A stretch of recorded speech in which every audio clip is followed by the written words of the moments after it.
We're in the information age, but facts are in short supply. Reject the noise, ask bold questions, and seek the truth with FBI whistleblower and common sense extremist Steve Friend.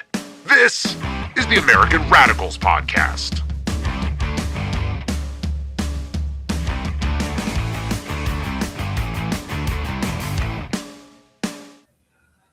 It is the American Radicals Podcast. It's Monday, March 23rd, 2026. Welcome to spring, or if you're, in my case, in Florida, we've been at spring for a couple of weeks now. But nevertheless, today we're going to be digging into a United States Secret Service agent who's in yet again more hot water. It's the agent who is responsible for the Butler assassination plot. Also, a surge in FBI arrests of Iranians, but it's a little bit suspect. CIA is calling mothers terrorists. Arctic frost agents are suing the FBI. The abortion pill arrests are putting the Washington Post in a difficult position. And we're going to talk about sex addiction with your children, if it's a good idea or not. Let's get after it.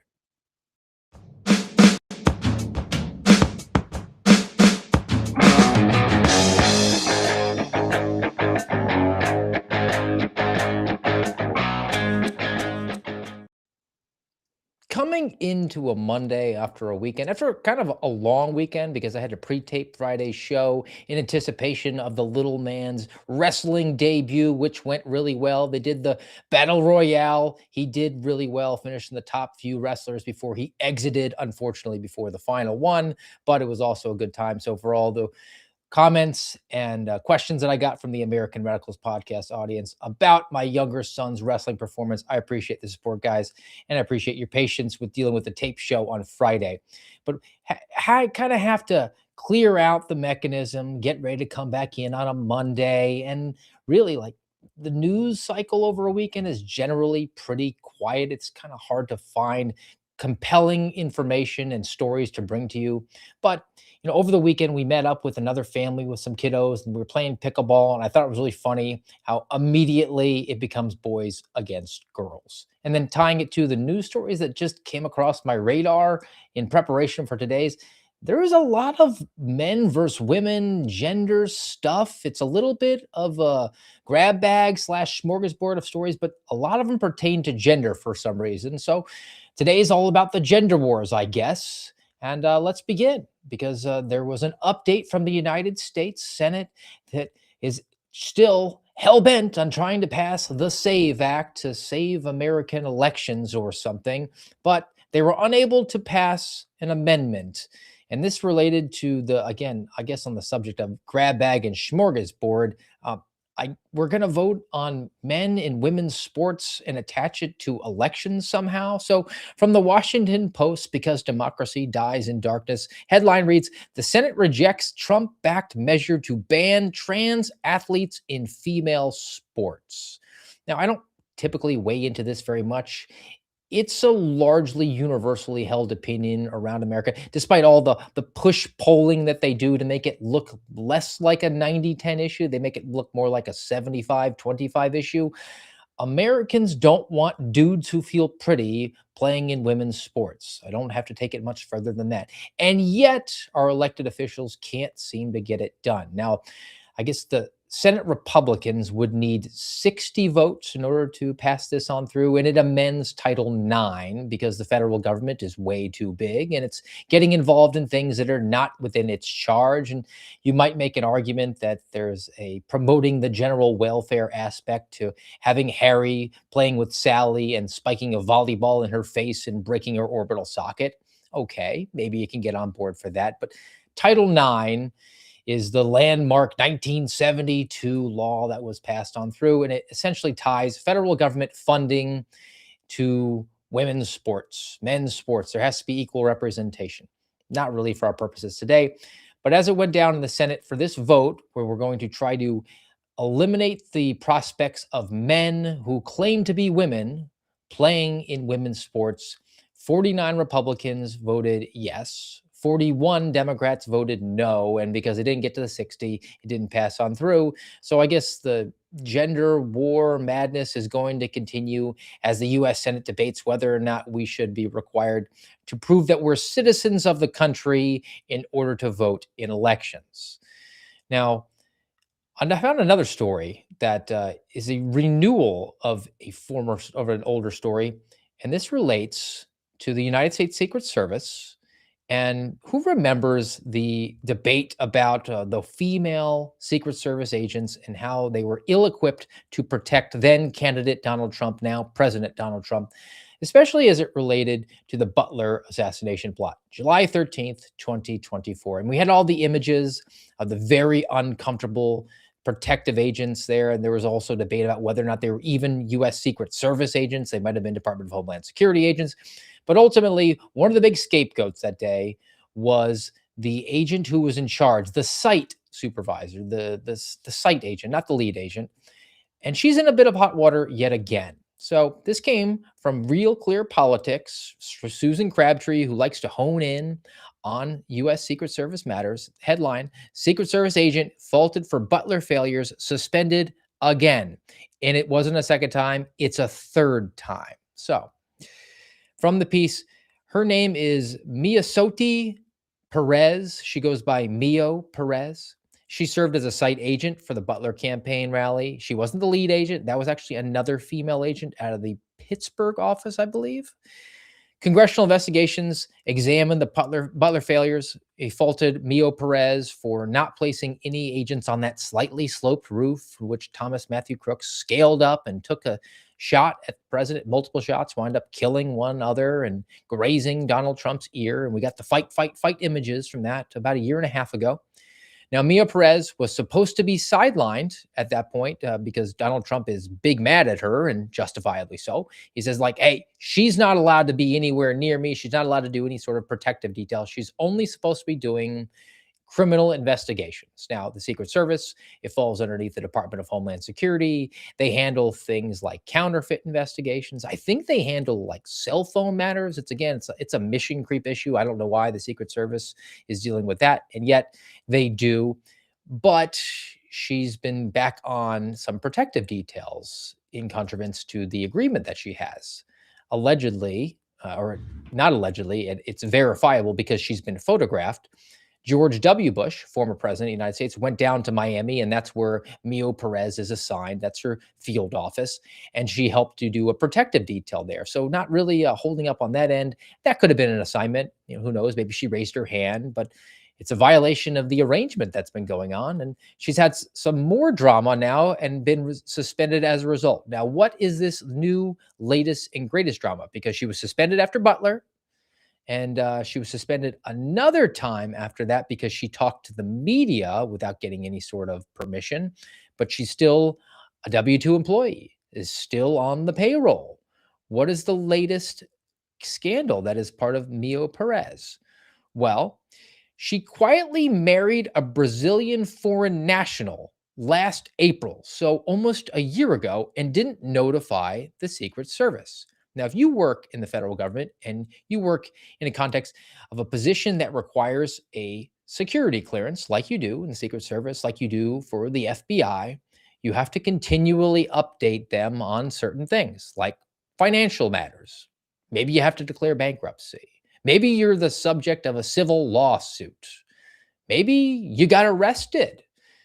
Maybe you had contact with a foreign national. Those sorts of things you have to actually notify your agency about because it goes all into the continuous vetting that is part of having a security clearance. Now, Mio Perez apparently said that she had interactions with a Brazilian national and then just didn't update. That's from some unnamed sources, according to this piece over at Real Clear Politics. Now, if you have a romantic relationship, you're supposed to notify. If you move in with the person, again, you have to let them know. She didn't do that. And she certainly didn't let the U.S. Secret Service know that she married this Brazilian national, which presents an insider threat possibility. Brazilian, I mean, that's BRICS. That is this rising allyship of multiple countries across the globe that are opposed to the United States, opposed to the dominance of the U.S. dollar, BRICS, right? Brazil, Russia, India, China, and they have a whole host of other countries that are part of this conglomeration of countries that don't like the United States. And now you have somebody who works for the federal government in a position where she has a security clearance, in a position where she has a gun and might have access to high ranking principals within the government, both current and former. She was on the protective detail for George W. Bush, who is not updating the agency on potential insider threats. Now, why could that be? I mean, maybe she's the scapegoat, the site agent, the site survey leader from Butler. And in this piece, actually, Susan Crabtree goes back into it, how there were other people that were responsible and she kind of took the rap for it. She was not very well experienced. And I guess being the site agent, the site lead, is a way to turbocharge your career. Certainly was for the agent who was the lead agent. So if you want to promote within the Secret Service, being able to claim that you had responsibility over something like that is a way to kind of punch your ticket. So maybe that was her course as well. But what could be another reason for that? Well, I left it out, but I wanted to give you the conclusion here, or at least my rationale or my supposition as to why she didn't say anything and maybe has now only become on the radar because it's hit the media. And that is that this Brazilian national is a woman. Mio Perez is part of the LGBTQAI plus hashtag underscore rainbow kamikaze. And that's likely why she was elevated to that position, likely why she didn't get so much heat, if not for Donald Trump getting shot in the head, maybe survives another day without even a suspension. I mean, there were some members of the Secret Service, they were suspended for between like 10 days and 42 days. And you allowed a successful assassination attempt. And it's fine. It's just a letter in your file. Don't worry about it. Come back to work. But Mio Perez, married to a woman, and is now finally subject to some sort of disciplinary proceeding. All right, let's move on to another one, and we can keep it in the federal law enforcement context, but outside of the U.S. Secret Service. I have an update, and this isn't gender madness, but it did come across my radar over the weekend as I was trying to find some content to bring to you. Did get a kick out of this one. It's from a recent hearing that members of the intelligence community, to include the director of the FBI, presented their positions on various matters, particularly on this one, espionage as it's related to Iran. And I can even tie it to Secret Service because Butler, we were told, might have been connected to Iran. They wanted to assassinate Donald Trump. But here is the status of some of the matters that are going on with espionage and Iran. Espionage agents with Iranian expertise. You and the FBI will continue to take all required steps to keep the American people safe during President Trump's historic military action against an oppressive and evil Iranian regime. Is that correct? Absolutely. And there's 36,000 people employed at this FBI. And I reject the notion wholeheartedly that the termination of those that were weaponizing law enforcement are the only ones that can do the mission. There's a 43% increase in counterintelligence and espionage arrests just related to Iran alone, which is a record year for the FBI. Well, and you plussed up nearly 1,000 agents in the field throughout the United States since this has occurred? Yes, sir. All right. So I don't know if you're a fan of the film. It's probably my favorite film, My Cousin Vinny. Everything that guy just said is bull bleep. He plussed up 1,000 agents in the field. No, they were agents that went back to the field from Washington, D.C. because their time in D.C. was up. So let's just put that aside. But 43% increase in espionage arrests. Wow. I mean, espionage arrests are rare. I mean, if you work counterintelligence, you might work 20 years and never actually pull your handcuffs out. The biggest thing that a lot of those guys say is, oh, we got a PNG, a persona non grata. We got them kicked out of the country. We're done here. Career case. 43% increase in Iranian espionage? Well, I mean, that sounds impressive until you realize that they had 7 last year and then 10 this year. So 3 more than they got the prior year. And because they're espionage cases, they take years and years to investigate. So likely those cases were opened up during the Christopher Wray, maybe even the James Comey time at the FBI. So hardly impressive. And he made allusion to a group of agents who had been removed. So connected to this piece over from CBS News, he's talking about these guys who are now suing the FBI. Headline from CBS News: fired FBI agents who worked on Trump 2020 election probe sue for wrongful termination. There's 2 agents. They're both unnamed: John Doe 1, John Doe 2. And this is the Arctic Frost investigation, the election probe that went on.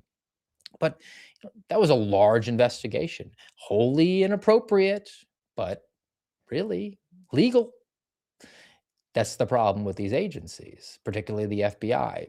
You give them the tools in the toolbox, they're going to have a really buttoned up justification for it. They're not just going to say, oh, we want to weaponize the process to go after our political enemies. That's really what they're doing. But there's the real reason. And then there's the right reason, which they'll be sure to document scrupulously, saying we adhere to the Constitution and the law and the policies that are laid out in the Attorney General guidelines for domestic investigations and the Domestic Investigations Operations Guide and further guidance that we've gotten from attorneys general in years prior. It'll be very buttoned up. And now, Kash Patel, leadership at the FBI, he's kind of fumbled throughout the last 14 months at the helm, multiple times that we've regaled you with repeatedly here, as we endeavor to do continually on the AMRAD pod. Available on YouTube, Rumble, Spotify. Reminder, guys, is once per show. Make sure that you're doing all those things. Like, share, subscribe, tell a couple of friends, head on over to Spotify. We're trying to grow that out there. But these 2 guys recently fired because the director's got to have a scapegoat, like the Mio Perez, right? Got to get the spotlight off his own failures, where he's out there partying it up overseas with the Olympic hockey team, or maybe he's hanging out with some UFC bros with his own specially branded sneakers. Maybe he's just going on down on a booty call to Nashville with the girl who's his friend. So he had to fire, got to get a couple of scalps. So we had John Doe 1 and John Doe 2 who are now suing to get their jobs back. And there's a proximity principle here as well. I mean, they were fired years after this investigation, but what did they actually do? Well, you're going to have to take their word for it. So they might have colored around what they did, but at least according to the CBS News piece, which does link to the lawsuit that was dropped, one of the fired agents was asked to help because he was a financial guy and there was supposed to be some financial analysis to be done. And he basically just did administrative tasks. He says that most he sent some subpoenas off for financial records. The second agent recorded interviews when requested to by the lead agents, which wasn't him, and then he ordered transcriptions be done. And then he kept track of interview logs and records. Now, probably minimizing what his involvement was there, but was also apparently involved in a high-profile fraud against the government case in which he briefed Dan Bongino and Kash Patel about. So a competent dude. So I think it's likely he was minimizing what he was doing. But let's just take it for what it's worth. Let's just take his word for it. How big is your government? How bloated is it that you're paying a fully tenured FBI agent a salary in Washington, D.C., so probably somewhere in the area of $150,000, $160,000, and his job was to flick the recorder on and then transcribe the interviews that happened that were on audio recording? Oh, no. I don't do that. That's not me. I'm the big time agent. I just order it. So that means he writes electronic communication, maybe an email to an underling that says, hey, can you listen to this interview and transcribe it for me? That's what his entire job was. But now these guys have been eliminated from the W-2 roles, full-time employees of the FBI, and they're suing to get their back pay, to be reinstated, and there's going to be a whole bunch of drama. And I got to be honest, I think they're going to get their jobs back. It's just an unfair thing to do. And it's an unfair thing to do by a completely weaponized agency. And we've regaled you many times with things like the playbook where the FBI will find people who are vulnerable and entrap them into doing things that they're not predisposed or even capable of doing. But one of the big stories that came out of weaponized government was the characterization of certain Americans for engaging in perfectly legal First Amendment protected activity or just generally lawful or even wholesome. We had the Latin mass attending Catholics. So that's First Amendment protected. And I don't really particularly have a problem with that. And who would, right? And they were actually identified by the FBI as being problematic because they were pro-life or pro-border sovereignty, pro-Second Amendment, pro-traditional marriage. They were the radical traditional Catholics.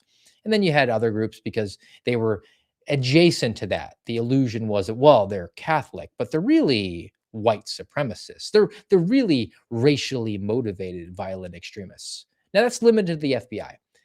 What we're finding out now is that it was far more widespread within a weaponized government under the Biden administration. The auto pen administration really did what communists do best, and that is punish their enemies. And if they didn't have enough enemies, they tried to find more enemies to go after and punish to push forward their political narrative. So the CIA, often coupled with the FBI as being one of the most problematic agencies, did something.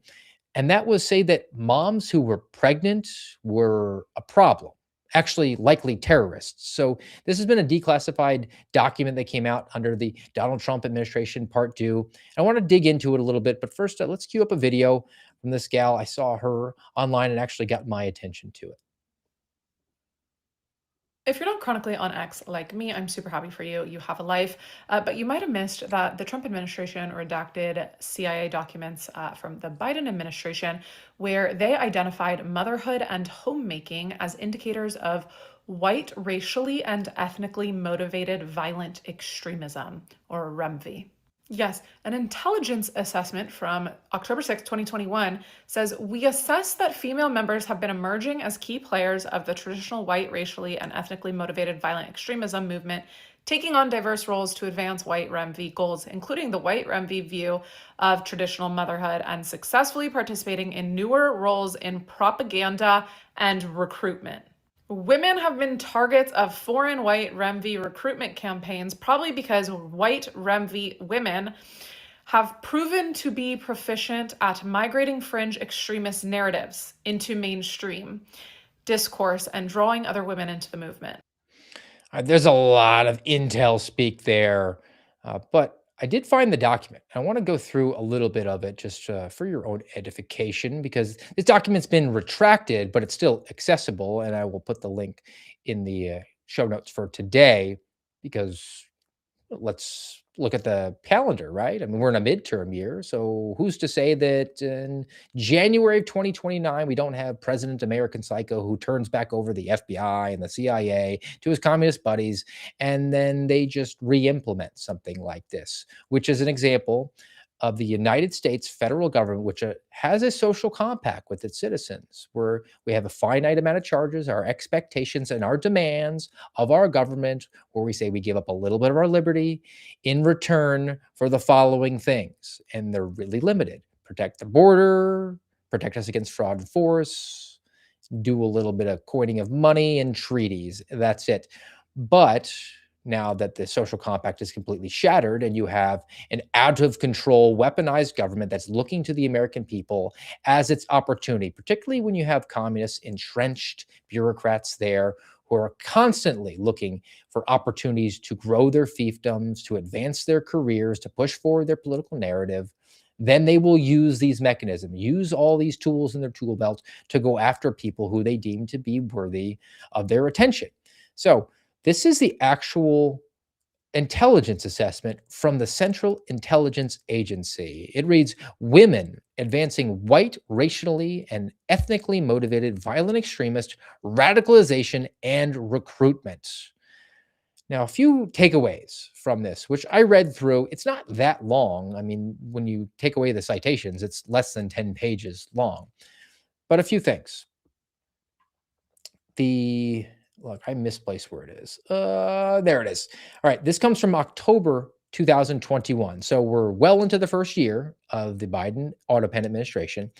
Quote, we assess that female members have been emerging as key players of the transnational, white, racially, and ethnically motivated violent extremist movement. Key players. So there's only two genders. So I guess that means that the men are already just a known quantity, right? So it's just everybody. Everybody's going to be on the potential radar of a Biden CIA, which will then activate its domestic counterparts over at FBI, Department of Homeland Security. Another quote, some foreign white REMVs, racially, ethnically motivated violent extremists, they're called RMVEs. They took out the E, they ignore it for the FBI, but basically the exact same term. Some foreign white REMV men have reacted negatively to women's heightened visibility in the radicalization and recruitment process, including by making abusive comments. So the Biden CIA couldn't help but dunk on men on behalf of women who they were also characterizing as potential terrorists. And actually, the way that they spelled it out was those dastardly men, they hate the women so much in their white supremacist organizations that this could be our opportunity because these women, we could co-opt them and say, hey, the man's putting you down. Come on over to our side. So riddle me this. Are they put upon or are they equal partners in the terrorist organizations that are occurring around the globe? Are they victims? Because if you're saying they're victims, then that means they're not really equal, which would mean that they're inferior. So which virtue signal are you going to go for, Biden CIA? Oh, you know what we're going to do? We're going to tell them that the man is putting them down. So come on over to our team. We'll manipulate those women. Are you saying that those women are of an inferior intellect? Kind of hoisted by your own petard there quite a bit, Biden CIA, but they have all the power. So who's actually going to question them in that regard? A few more I want to get to. White REMVs have claimed in online posts that it is essential for white families to have as many biological children as possible. So wanting to have kids and saying that you want to have kids online is a problem in the eyes of the federal government. The group has lauded motherhood and homemaking as women's most important responsibility. Just this group or just about every group ever? If we don't have more people, the species kind of stops. And women are pretty integral to that. They have the superpower to make more people inside of them. I think that's something that should be, how they say, lauded. Yeah, I'm pretty much in support of that. I think everybody is. And I think there's a historical context for this as well. I mean, I'm very tongue-in-cheek as I'm pointing these things out, but historically, I used to really enjoy that podcast, Hardcore History, Dan Carlin, before he went kind of like full commie. But he really good voice, pretty compelling. And he did one I remember on the Genghis Khan, the Wrath of the Khans, I think is what he called it. And I remember that there was one particular portion of the first episode. I mean, these are hours long podcasts about history, and they could be about World War I, or it could be about Julius Caesar. In this case was about the Mongols. And he made a comment. This is a leftist. And he said that with the Mongols, they trained the men and the women to be horsemen and archers, very great archers. And the rule was that women would not allowed to be able to get married or have children until they got a kill in combat. Now, the idea behind training them was that, well, the men go off to war and the women can be back with the kids and they'll be able to defend themselves if they are attacked. Well, that makes sense. But the comment that Dan Carlin made was, you required the women to get one kill in combat before you let them have babies. And that was a very motivated fighting force. Yes, because that's normal and natural. You'd want to have babies. But, in the eyes of the CIA, which was under the Biden administration, but is definitely an entrenched bureaucracy. They come and they go, Hobbs. They come and they go, but CIA is here forever. Wanting to have kids makes you a racially motivated, violent extremist in the eyes of the Central Intelligence Agency. All right, let's go over to another one. It's another one where you're conflicted. The CIA was very conflicted about are women a problem or are they not a problem? Are they put upon or are they equal? Well, how about this one from the Washington Post? And this deals with baby murder. Headline: Woman charged with murder after allegedly taking abortion pills going to hospital. So here's the conundrum that the Washington Post is going to be in here, because this deals with the law that was passed in Georgia following the overturning of Roe versus Wade in 2022. There's a 6-week abortion ban, and the workaround for that is mailing out these abortion pills to women. Now, they're illegal in some of these states, Georgia included. Now, Washington Post is going to be in a tight spot here because this woman, she was hospitalized because she took the medication. She took the medication at 22, 23, 24, somewhere in there, weeks pregnant, and her baby died. And the Washington Post tried to call it a fetus, and they actually said that the fetus had cardiac activity, so they're trying to not person this thing. But then the next paragraph, they say the newborn, a girl, died within an hour of being born. But the real conundrum is, so are these pills dangerous? Because I'm sure the Washington Post wants to argue that they're safe and effective. Effective. How so? Oh, what? Just removing the unwanted tissue that's not alive, but yet has cardiac activity. Or they're going to have to argue that it is dangerous, which they don't want to do, and that maybe the states like Georgia that stopped it were actually interested in health because these are dangerous drugs that put a woman in the hospital because she took it in conjunction with her oxycodone because she didn't want to feel the pain of murdering her baby. So they're really in a tough spot. Do you defend the state of Georgia for passing the law because it was in the best interest of both the woman and the baby because she had to be hospitalized, as did the baby who died an hour later? Or do you want to say that the pills are safe, which they're clearly not? Again, you're in this really tight spot and you're in this gender war. Do you choose the women, power to the woman to murder the baby, or do you choose the experts, trust the experts, right? Safe and effective. Well, I mean, they can't really do that, so they completely opt out entirely, and that's when they point to how most Americans don't want women charged with murder for murdering their baby. So again, back to a defend your gender sort of situation. We're really defending the woman, even though we're kind of putting her out there to die. Tough spot to be in, Washington Post, but I guess they were able to tiptoe through those raindrops and opt for the way that they won't really be held accountable for the positions of the past. All right, I got another one from NPR that I want to talk about, and this is full on with the histrionics and the atmospherics and the emotionality that you would want in order to engage with a female audience, and that is headline: Why supporting a shelter for women is now, quote, kind of radioactive. Now, that's a misleading headline because you should know they're talking about supporting shelters for women, not in this country, because the story here is about this woman, Lisseth. For the past 30 years, Lisseth has fought to improve the lives of women in her country who experienced violence simply because they were women. She teamed up with others in her community and opened some of the first shelters in Honduras for those fleeing abuse. But this past year, international assistance was slashed. She's been seeing the disintegration of so much of what she's built because $400 million of U.S. foreign aid to Honduras was cut. And why was it cut? Well, NPR wants you to know it's because the president, he's mean and he's orange. He's literally Hitler.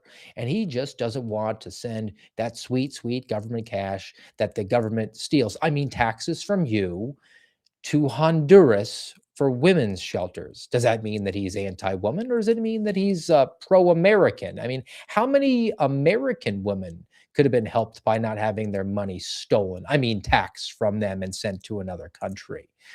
Well, the impact, according to this NPR piece, and NPR is still kicking around, even though they're not getting that sweet, sweet government cash for now, at least. The impact is especially bad because of the speed of the U.S. cuts and the fact that, quote, there was just no planning by the U.S. to help Honduras. Yeah, because that's not part of our social compact. It doesn't say anything about sending $400 million to Honduras to help with their women's shelters. I feel bad that the women need that, but you know what? I think Honduras is a country, right? Don't they have a government, right? With a social compact with their citizens? Can that be something that they should take up? Which this woman, Lisseth, who they tried to pull you into the case of the fields to support, sending your money that's stolen, I mean, tax from you to her so she can have a job. Lisseth actually comes to a realization. It's actually one of the few positive takeaways of this story. It's one thing that I can kind of get on board for. So part of the solutions that Lisseth says is might be consistent with funding that comes from taxes from her country, or maybe she can team up with a faith-based organization which people part with their hard-earned dollars to support. So I guess it is ending in a well here. It is something that we can get behind. Why don't you take care of your country and your people, and we'll take care of ours? And me saying that, or the president saying that, or anybody who's in charge of the money, that doesn't make them anti-woman. That doesn't make them in favor of abusing women. It just means that we want to prioritize certain women, particularly the ones that are part of our social compact. All right, let's get to one more. And this one is just kind of this is a serious piece in a serious news outlet, serious New York Times, at one point a newspaper. It's from their advice section, The Ethicist. And the headline caught my attention, as it will yours if you happen to be watching us here on Rumble, YouTube, or later at Spotify at AmRadPod. Headline: my sex addiction nearly wrecked our marriage. Do we have to tell our kids? This is an actual submission to the New York Times. I'm going to read a little bit of it so you get a flavor for just the quality of the gentleman who is writing this. My wife and I are trying to make an ethical decision about truth-telling within our family. We've been married for decades and have 2 teenage children. For most of our marriage, I lived a double life driven by compulsive sexual behavior that escalated over time. My wife discovered the evidence of it a few years ago. The discovery shattered her trust and nearly ended our marriage. So he got into a 12-step plan and she went to counseling. They're doing couples therapy. But we get to the crux. My wife and I struggle with whether we have a moral obligation to tell our kids the truth about what happened. So, New York Times, can you tell us what we should do? Yeah. Well, thankfully, the columnist or the advice person over at the New York Times said some drawers need to be kept closed. We're all for honesty, but I don't think your kids really want to get to that. And the understanding is that the wife is justifying it, saying like, well, you know, we need to be honest with our kids. And you're saying like, yeah, but I don't want to be embarrassed. But really, ultimately, the wife just wants the kids to know that dad's the one who's at fault here. And look, he's some sort of degenerate. I don't really feel bad for him, but I can't help but think that if he's submitting this to the New York Times, that both he and the missus, they fall squarely into this category. Classic awful, AWFL, affluent white female liberals. They're a scourge. So they should probably just keep it to themselves. But in light of them being communists, in light of them wanting to elevate the gender war that is afoot within our urban areas, especially because it's enriching for people, especially in a online context. If you want to say something that can be construed as misogynist or misandrist, word of the day, means females better than males, then that will profit you quite handsomely. You'll get lots of clicks and lots of views. In the case of these, who write to and submit to the New York Times, they'll probably get lots of virtue signal points, similar to the way if they went to Sunday brunch instead of church and bragged about how they cut off the genitals of their children, both boys, and made them girls, then I'm sure that they would be lauded while sipping mimosas and then arguing on behalf of putting them into female sports. All right, so we've reached the end of the Monday edition of the American Radicals podcast, guys, but I do have a fun palate cleanse. It's along the lines of a healthy marriage. It's along the lines of the gender war. This is also trust. This is what happens when the man invents bulletproof glass and his wife trusts him enough to let him shoot a gun at her while she holds it.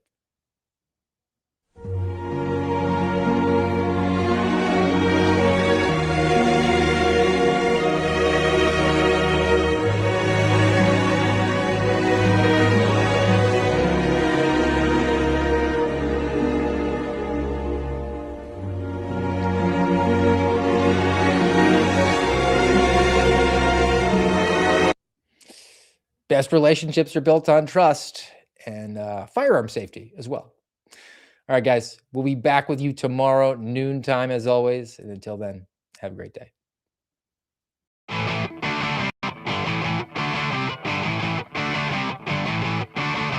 You've been listening to the American Radicals podcast. Find us on YouTube, Rumble, and X at AmRadPod.